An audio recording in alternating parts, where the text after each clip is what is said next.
नमस्कार। आकाशवाणी से प्रस्तुत है समाचार संध्या।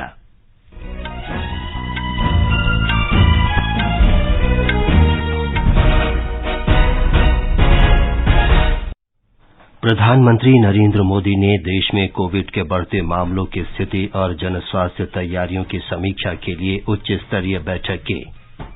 राष्ट्रपति द्रौपदी मुर्मू ने वर्ष 2023 के लिए 54 पद्म पुरस्कार प्रदान किए। प्रधानमंत्री ने भारत 6G दूरसंचार दृष्टिपत्र जारी किया। भारतीय दूरसंचार नियामक प्राधिकरण ने किसी भी संगठन को 6 से अधिक सामुदायिक रेडियो केंद्र स्थापित करने की अनुमति नहीं देने की सिफारिश की। और चेन्नई में भारत और ऑस्ट्रेलिया के बीच तीसरा तथा अंतिम एक दिवसीय अंतर्राष्ट्रीय क्रिकेट मैच जारी।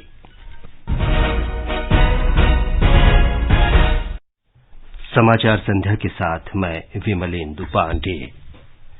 प्रधानमंत्री नरेंद्र मोदी ने देश में कोविड और इन्फ्लुएंजा की स्थिति के आकलन के लिए आज एक उच्च स्तरीय बैठक की। बैठक के दौरान उन्होंने बुनियादी ढांचे की तैयारियों, टीकाकरण अभियान की स्थिति, कोविड के नए वेरिएंट और इन्फ्लुएंजा के उभरने और इससे जन स्वास्थ्य पर पड़ने वाले असर का आकलन किया। देश में इन्फ्लुएंजा और पिछले 2 सप्ताह में कोविड के मरीजों की संख्या में वृद्धि को देखते हुए ये उच्च स्तरीय बैठक बुलाई गई थी। एक रिपोर्ट। बैठक में स्वास्थ्य मंत्रालय के सचिव ने देश में बढ़ते मामलों सहित विश्व में कोविड की स्थिति पर प्रस्तुति दी। प्रधानमंत्री को अवगत कराया गया कि देश में दैनिक मरीजों की औसत संख्या 888 है। प्रधानमंत्री को बताया गया कि कोविड की मुख्य 20 दवाओं, 12 अन्य दवाओं, 8 प्रतिरोधक दवाओं और इन्फ्लुएंजा की एक दवा की उपलब्धता और कीमतों पर नजर रखी जा रही है। प्रधानमंत्री को देश में इन्फ्लुएंजा, विशेष रूप से पिछले कुछ महीनों में H1N1 और H3N2 के मरीजों की भी जानकारी दी गई। प्रधानमंत्री ने मरीजों, स्वास्थ्य पेशेवरों और स्वास्थ्य कर्मियों के अस्पताल परिसर में मास्क पहनने सहित कोविड उपयुक्त व्यवहार पर जोर दिया। श्री मोदी ने अस्पतालों में पर्याप्त बिस्तरों, स्वास्थ्य सुविधाओं और आवश्यक दवाओं की उपलब्धता सुनिश्चित करने पर भी बल दिया। प्रधानमंत्री ने कहा कि कोविड महामारी अभी खत्म नहीं हुई है और देश में स्थिति की नियमित निगरानी करने की आवश्यकता है। दीपेंद्र की रिपोर्ट के साथ समाचार कक्ष से शशांक कुमार। प्रधानमंत्री नरेंद्र मोदी ने कहा है कि भारत दूरसंचार प्रौद्योगिकी में विश्व का सबसे बड़ा निर्यातक बनने की दिशा में आगे बढ़ रहा है। कुछ वर्ष पहले तक देश इसका केवल उपयोग करता था। उन्होंने कहा कि भारत 5G दूरसंचार तकनीक तेजी से अपना रहा है। श्री मोदी आज नई दिल्ली में अंतर्राष्ट्रीय दूरसंचार संघ ITU के नए क्षेत्रीय कार्यालय और नवाचार केंद्र के उद्घाटन के अवसर पर बोल रहे थे। प्रधानमंत्री ने कहा कि मात्र 120 दिन में 125 से अधिक शहरों में 5G दूरसंचार सेवाएं शुरू की गई हैं। आज भारत दुनिया में सबसे तेजी से 5G रोल आउट करने वाला देश है।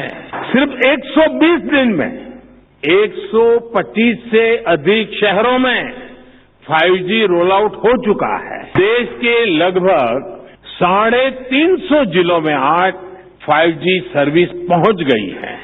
इतना ही नहीं, 5G रोल आउट के 6 महीने बाद ही आज हम 6G की बात कर रहे हैं और ये भारत का कॉन्फिडेंस दिखाता है। श्री मोदी ने कहा कि भारत के लिए दूरसंचार प्रौद्योगिकी शक्ति का माध्यम नहीं बल्कि देश को सशक्त बनाने का एक मिशन है। उन्होंने कहा कि डिजिटल प्रौद्योगिकी देश में सभी के लिए सुलभ है।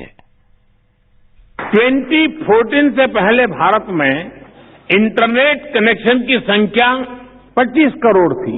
आज ये 85 करोड़, 85 करोड़ से भी ज्यादा है।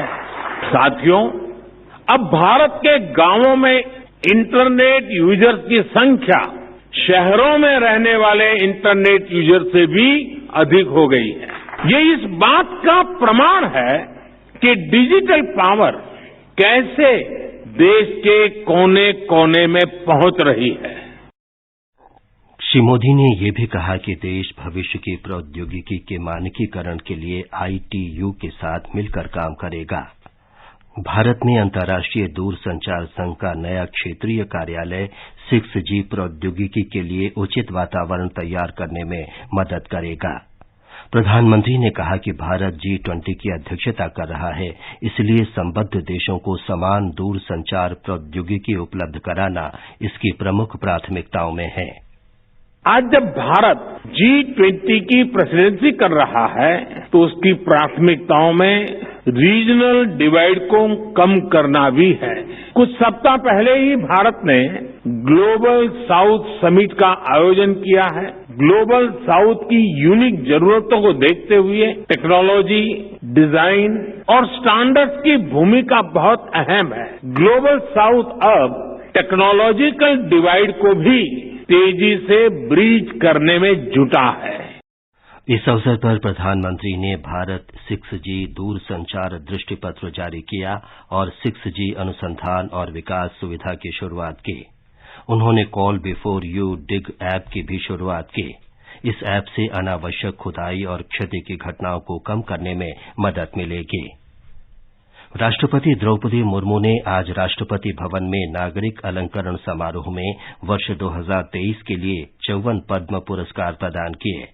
इनमें 3 पद्म विभूषण, 4 पद्म भूषण और 47 पद्मश्री पुरस्कार शामिल हैं। एक रिपोर्ट।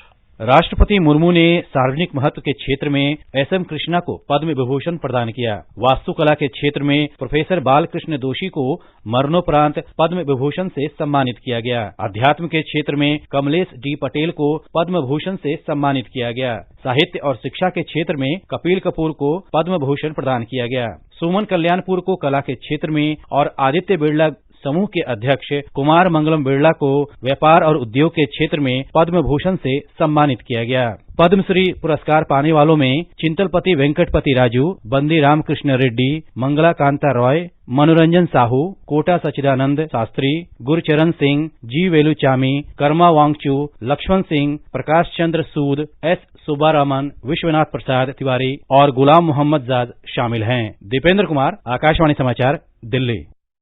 इस अवसर पर उपराष्ट्रपति जगदीप धनखड़, प्रधानमंत्री नरेंद्र मोदी, लोकसभा अध्यक्ष ओम बिरला, गृह मंत्री अमित शाह, सूचना और प्रसारण मंत्री अनुराग सिंह ठाकुर सहित कई गण्यमान्य व्यक्ति उपस्थित थे।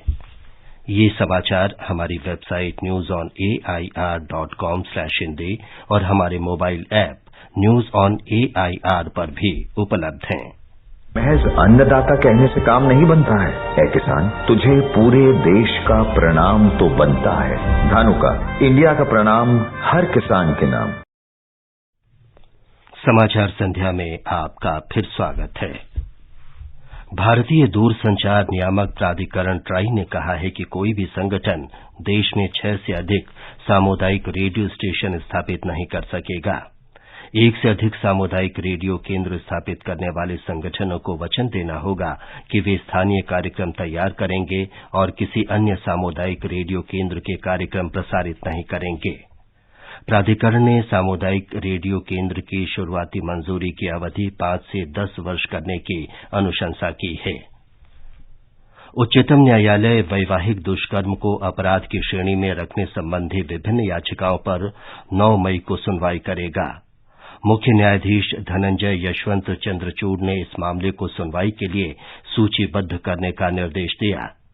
उच्चतम न्यायालय ने वैवाहिक दुष्कर्म को अपराध की श्रेणी में रखने की मांग करने वाली याचिकाओं पर केंद्र सरकार से 16 जनवरी को जवाब मांगा था। सॉलिसिटर जनरल तुषार मेहता ने कहा है कि केंद्र का जवाब तैयार है। और अब सुनिए आकाशवाणी की लोकप्रिय कार्यक्रम प्रधानमंत्री के मन की बात पर आधारित विशेष श्रृंखला। आज की कड़ी का विषय है भारत के समुद्री इतिहास और कौशल।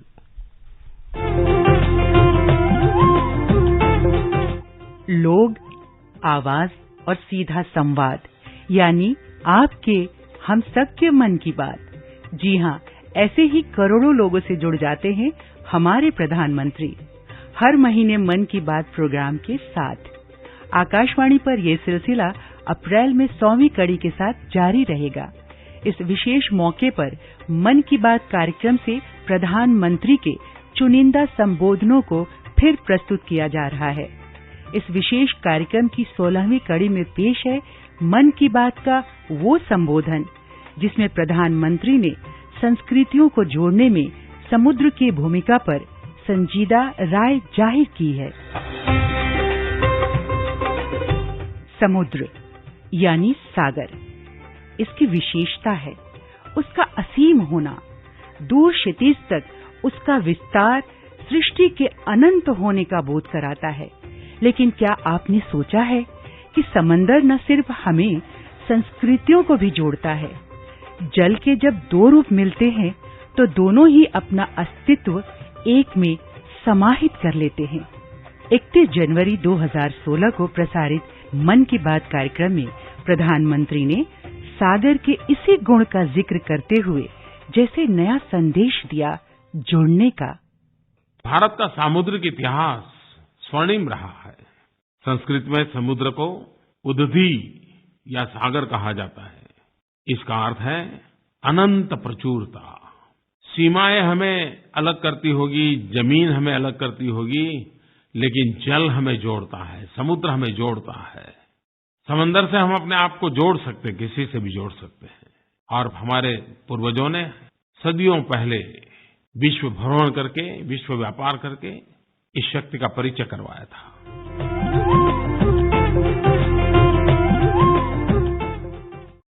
मन की बात पर आधारित विशेष श्रृंखला आप सुन सकते हैं प्रतिदिन सुबह 8 बजे समाचार प्रभात और रात 8:45 बजे समाचार संध्या में। केंद्रीय वाणिज्य और वस्त्र मंत्री पीयूष गोयल ने आज चेन्नई में वीडियो कॉन्फ्रेंस के माध्यम से तमिलनाडु के विरुधुनगर में पीएम मित्र मेगा टेक्सटाइल पार्क का उद्घाटन किया। प्रधानमंत्री नरेंद्र मोदी ने एक ट्वीट में कहा कि आकांक्षी जिला विरुधुनगर पीएम मित्र मेगा टेक्सटाइल पार्क के लिए महत्वपूर्ण साबित होगा। प्रधानमंत्री नरेंद्र मोदी इस महीने की 24 तारीख को अपने संसदीय क्षेत्र वाराणसी जाएंगे। यात्रा के दौरान प्रधानमंत्री रुद्राक्ष सम्मेलन केंद्र में वन वर्ल्ड टीबी समिट को संबोधित करेंगे। श्री मोदी 1780 करोड़ रुपए से अधिक की विभिन्न परियोजनाओं का शिलान्यास भी करेंगे। तमिलनाडु के कांचीपुरम जिले में आज पटाखा फैक्ट्री में हुए विस्फोट में मरने वालों की संख्या बढ़कर 11 हो गई है। मुख्यमंत्री एमके स्टालिन ने प्रत्येक मृतक के परिवार को 3-3 लाख रुपए की अनुग्रह राशि और घायलों को 1-1 लाख रुपया मुआवजा देने की घोषणा की है। ये समाचार आकाशवाणी से प्रसारित किए जा रहे हैं। ताजा समाचार जानने के लिए आप हमारे Twitter handle @AIR News Hindi को फॉलो कर सकते हैं। ये आकाशवाणी है। चेन्नई में ऑस्ट्रेलिया के साथ तीसरे और अंतिम एक दिवसीय क्रिकेट मैच में 270 रन के लक्ष्य के जवाब में भारत ने ताजा समाचार मिलने तक 37वें ओवर में 6 विकेट पर 187 रन बना लिए थे। विराट कोहली 54 रन बनाकर आउट हुए। टॉस जीतकर पहले बल्लेबाजी करते हुए ऑस्ट्रेलिया की टीम 49 ओवर में 259 रन पर आउट हो गई। आकाशवाणी का समाचार सेवा प्रभाग आज अपने साप्ताहिक कार्यक्रम चर्चा का विषय है में विश्व जल दिवस, स्वच्छता और जल संकट के समाधान को लेकर भारत की प्रतिबद्धता विषय पर विशेष चर्चा प्रसारित करेगा। इसे रात 9:30 बजे से आकाशवाणी के FM गोल्ड चैनल और अतिरिक्त मीटरों पर सुना जा सकेगा। अंत में मुख्य समाचार एक बार फिर। प्रधानमंत्री नरेंद्र मोदी ने देश में कोविड के बढ़ते मामलों की स्थिति और जन स्वास्थ्य तैयारियों की समीक्षा के लिए उच्च स्तरीय बैठक की। राष्ट्रपति द्रौपदी मुर्मू ने वर्ष 2023 के लिए 54 पद्म पुरस्कार प्रदान किए। प्रधानमंत्री ने भारत 6G दूरसंचार दृष्टिपत्र जारी किया। भारतीय दूरसंचार नियामक प्राधिकरण ने किसी भी संगठन को 6 से अधिक सामुदायिक रेडियो केंद्र स्थापित करने की अनुमति नहीं देने की सिफारिश की और चेन्नई में भारत और ऑस्ट्रेलिया के बीच तीसरा और अंतिम एक दिवसीय क्रिकेट मैच जारी। इसके साथ ही समाचार संध्या का ये अंक समाप्त हुआ। नमस्कार।